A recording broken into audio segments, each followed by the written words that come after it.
Dobar dan. Dobar dan, izvolite. Imate li molim vas pernicu krokodilski kožu privatni zatvaračem i mirisom brazilske džungle u ravnu zoru? Naravno. A koliko stoji? Samo 5 kuna. Dobro.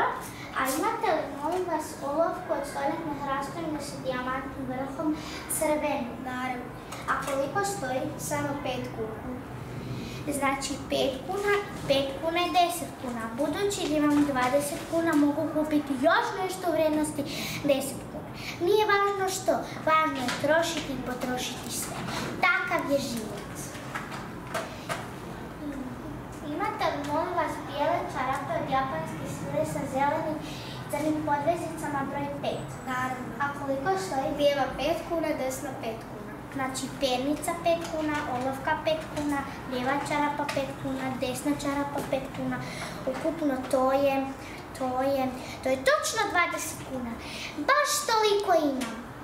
Znači kupujete sve to? Pa zašto? Pa tražili ste. Pa jeste li vi normalni? Ja samo vježbam matematiku jer pohađam u školu za život.